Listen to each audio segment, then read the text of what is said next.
Namaskaram. Today's story is called Rohan's Law of Motion.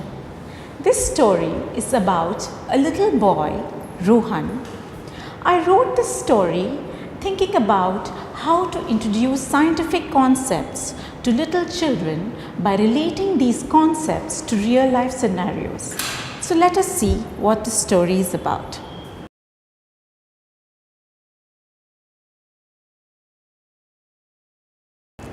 Rohan was an extremely lazy boy of about 8. He was the happiest if he were let to lie around or idle about in some corner of the house.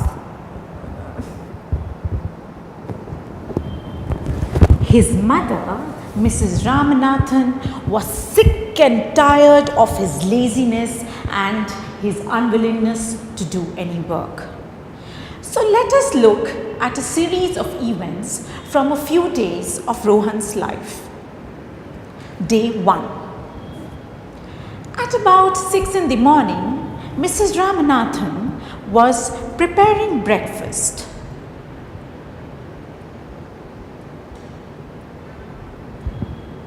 Rohan, it's already 6. It's time for you to wake up. Now come on, start getting ready for school. And Rohan here was fast asleep without any clue of time.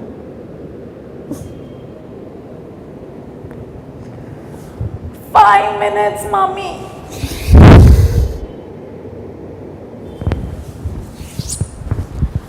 Mrs. Ramanathan continued with her breakfast when she realized her son was still not up. "Rohan, now up immediately, you're going to miss the school bus."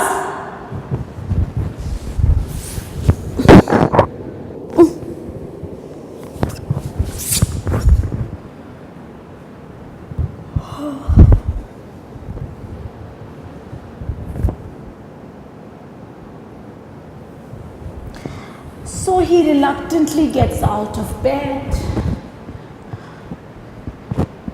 brushes his teeth, takes his shower, dresses up for school,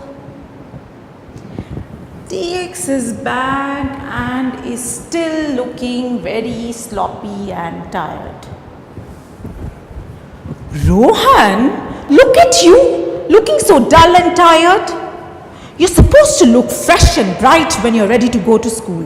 Now, there's no time for breakfast. I have packed some bananas and nuts and you have it in the bus on the way to school, okay?" So they go to the school bus stop and guess what? They have missed the bus. Which means Mrs. Ramanathan has to leave all her morning chores and go and drop Rohan to school. "Now Rohan, this is the last day I am going and dropping you to school. From tomorrow, if you're missing your bus, you're staying at home. Is it clear?" So this was day 1. Now let us look at day 2. In the morning, Mrs. Ramanathan was setting the milk to boil. So she took the packet of milk, cut it open, emptied the contents in a vessel, put the vessel on the stove, reduced the flame, and "Rohan, I'm going for my shower. Can you please watch the milk while I'm away?" She thinks she can rely on her son to watch over the milk. Well, Rohan goes to the gas counter and watches the milk for a while. And he starts getting restless. He is too lazy to even stand there for 5 minutes and watch over the milk till it's done.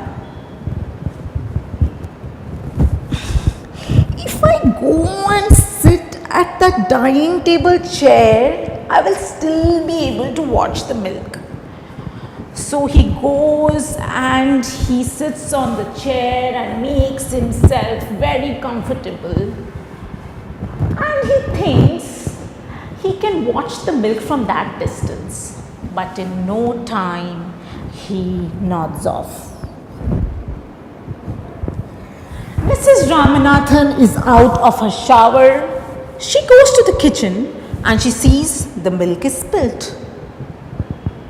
Rohan, did I not ask you to do something?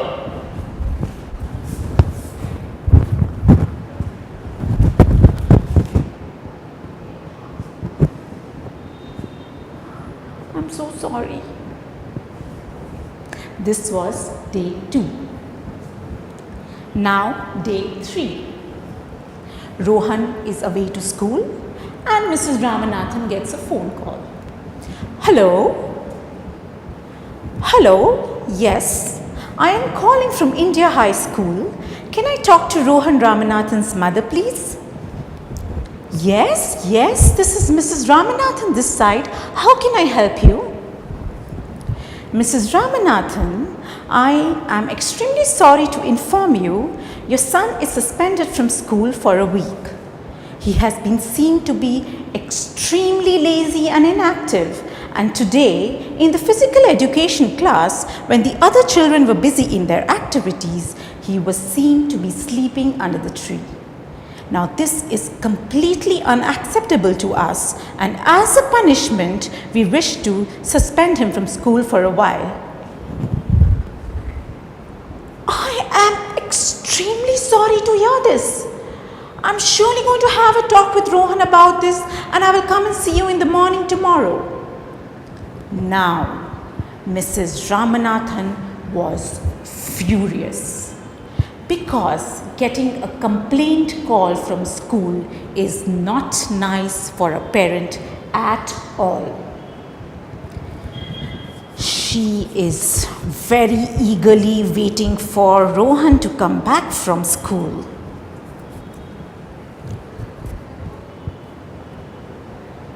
And as soon as Rohan is back, Rohan, what happened at school today?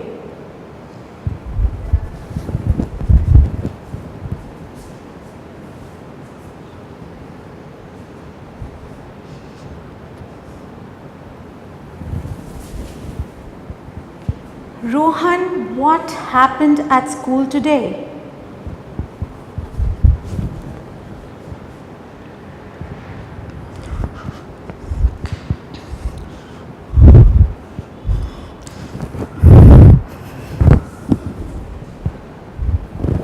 Rohan, I am talking with you. Please turn around and tell me what happened at school today.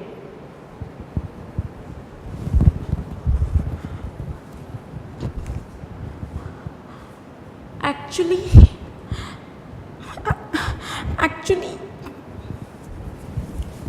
Rohan, stop stammering and tell me what happened at school today. Actually, after the lunch break, I was tired and I slept off, and my teacher scolded me. Rohan, I have had enough of your laziness. Do you know I got a complaint call from school and you're suspended from school for a week? Now listen to me very carefully. From tomorrow, you're waking up at 5:30 in the morning, going to the park downstairs, jogging around the park twice, going to the market, fetching the milk and coming back home, and there will be no change in this. Do you get me? Now Rohan had got his share of scolding and he had no option but to obey. So the next morning, he, like a good boy, was up at 5:30 in the morning and he went downstairs to the park. Now in the park, he was very tempted to skip the jogging, but he knew his mother could watch him from the balcony upstairs.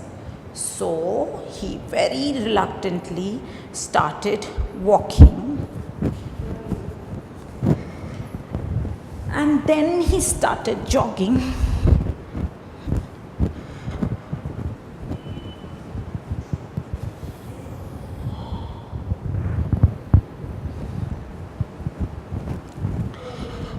He was huffing and puffing, but somehow he managed to complete 2 rounds around the park, and he realized it is not a bad exercise after all. So he continued to the market to fetch milk. On the way to the market, he saw a fruit vendor setting up his shop for the day, and there were a few workers trying to lift a crate of fruits out of the shop.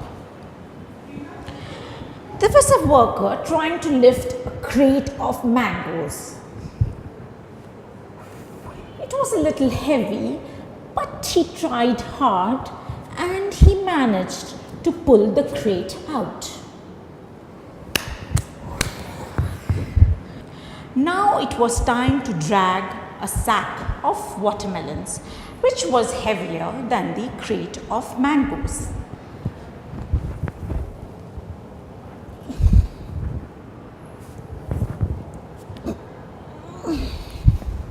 Hey Mahesh, this is very heavy, I cannot do it. Please come and help me, give me a push. So Mahesh gave a little push and they somehow managed to drag the sack of watermelons. Now Rohan was watching all of this and there was something going on in his mind, but we do not know what. However, he went all the way to the market, fetched the packet of milk and he came back home. And he told his mother about what happened at the fruit shop. Now this is what Rohan's mother told him. You realize, Rohan, the sack of watermelons was much heavier than the crate of fruits. So, an extra man, an extra force was required to get the sack of watermelons moving, which means heavier the work, more the force required. Now, the problem with you, Rohan, is you are so lazy. You are so burdened by your own laziness. I have to keep scolding you and pushing you the whole day so that you get your work done. And my dear, I don't like scolding you at all. So, if you change and if you become more prompt and more willing to do your work and less lazy, I will stop scolding you, because the force will be from within you, and so there will be no extra scolding or pushing required. Do you get me? Now Rohan at that age could not make sense of it all. But what he did understand was, if I change, if I am more willing to do my work, my mother will stop scolding me. And which was a very welcome idea to him, because no one likes getting scolded. So Rohan, in a few days, he changed. He was more active and prompt. And when Rohan grew up and he was introduced to physical science in school and he studied Newton's laws of motion, especially the first law, he could relate the incident at the fruit shop with what his mother had told him then. Because, after all, the essence of Newton's first law of motion is exactly this: a driving force, either internal or external, is needed to get a workload completed.